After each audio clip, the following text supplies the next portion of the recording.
Bonjour à tous, et comme chaque semaine, on fait un tour d'horizon de votre actualité locale. Aujourd'hui, on parlera travaux avec des nouveaux aménagements prévus sur le Courbrier à Vienne. Un anniversaire la semaine prochaine, les 30 ans de la Convention internationale des droits de l'enfant. Plusieurs acteurs viennois y participent. Et puis le festival Sang d'encre fête ses 25 ans ce week-end.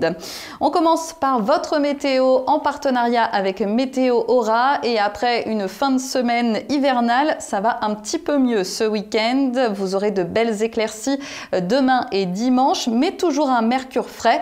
Je vous laisse regarder les températures pour votre ville. Ce sera sensiblement la même chose pour ce dimanche, et malheureusement, il n'y aura pas de franche amélioration pour la semaine prochaine. Des images de neige pour démarrer cette édition. Elle est arrivée un peu par surprise ce jeudi. Les premiers flocons sont tombés jusqu'en plaine dans l'agglomération. La circulation a été un peu perturbée et ce n'est que le début de la saison.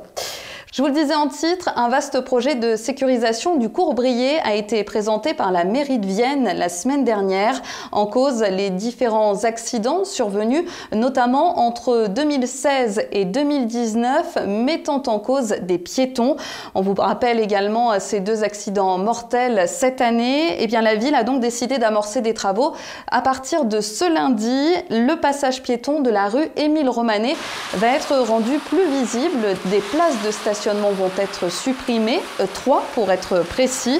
Le passage en face du jardin de ville va lui aussi être supprimé, et d'ici 2 ans, les feux du carrefour de la Poste vont être repensés et l'îlot central va être élargi. Un autre chantier a eu lieu cette semaine du côté de l'île du Beurre à Tupin et Semonce. Un revêtement écologique a été installé sur ce tronçon de 1200 mètres. C'est la première fois qu'un liant hydraulique biosourcé est utilisé. La région veut créer une véloroute du futur. Cette semaine, il y avait aussi une journée porte ouverte à l'école de la Deuxième Chance, située sur le cours de Verdun à Vienne. Si vous avez loupé le rendez-vous, vous pouvez vous rendre directement dans les locaux pour visiter les installations. L'école s'adresse aux jeunes de moins de 25 ans en décrochage scolaire. Et puis notez aussi que les inscriptions pour les colis de Noël sont ouvertes depuis cette semaine à Vienne. Les plus de 75 ans peuvent se manifester auprès du centre communal d'action sociale ou alors dans les antennes mairie. Un anniversaire la semaine prochaine, les 30 ans de la Convention internationale des droits de l'enfant. Ce sera ce mercredi 20 novembre.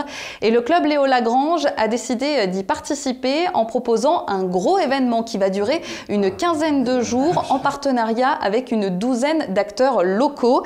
Ça commencera dès ce lundi avec des conférences, des débats et des ateliers dans les écoles viennoises et dans les centres sociaux. Et puis il y aura aussi 3 temps forts pour le grand public, les 23, 27 et 28 novembre. On en reparlera en détail la semaine prochaine.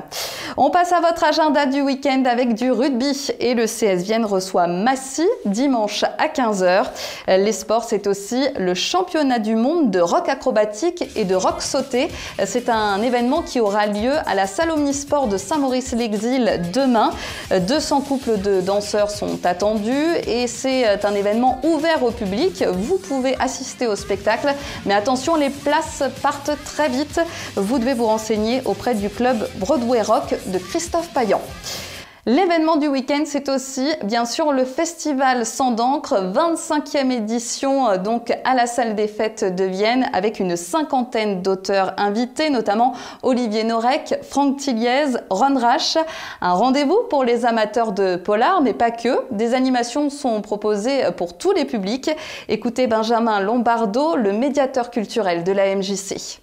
Pendant tout un week-end, c'est Vienne qui va vivre au rythme du polar à la salle des fêtes, avec des rencontres et des dédicaces de plus de 50 auteurs invités. Les grandes vedettes cette année, c'est côté francophone Olivier Norek, double lauréat en 2018, et la star francophone Franck Tilliez. Il y a aussi Caril Ferret qui a sorti un très bon roman dernièrement. Et voilà, et l'américain Ron Rasch aussi, Stuart Neville aussi en auteur étranger. Donc voilà, ils seront tous présents du samedi au dimanche à la salle des fêtes de Vienne, c'est à prix libre. Et le Festival Sandangue, c'est un festival familial où on peut venir, même si on n'est pas forcément aficionados de romans noirs, puisque il y a aussi la BD qui a pris une place importante sur le salon. Et puis il y aura le stand Je frissonne avec la ludothèque pour pouvoir faire une petite pause ludique et jouer en famille ou entre amis sur le salon organisé par la ludothèque de Vienne.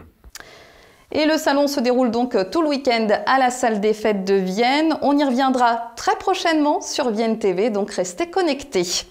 Le salon qui va en plus se poursuivre jeudi prochain puisque la librairie Luciole va recevoir James Ellroy. C'est le maître absolu du polar américain. Il sera au temple Auguste Lévy entre 17h et 19h. En bref, vous avez aussi une journée de la naissance demain à l'hôpital de Vienne. Une journée pour découvrir la maternité et les services proposés. C'est une première. Attention, il faut s'inscrire pour certains ateliers. Et puis ce week-end, c'est aussi la Foire aux dindes de Sablons, un événement historique puisqu'elle existe depuis 437 ans. 500 exposants seront dans les rues ainsi qu'une vingtaine de producteurs. Enfin, on termine en chanson avec deux rendez-vous complètement différents. Rockin' Gone Party, demain soir à la salle polyvalente de Saint-Rambert-d'Albon.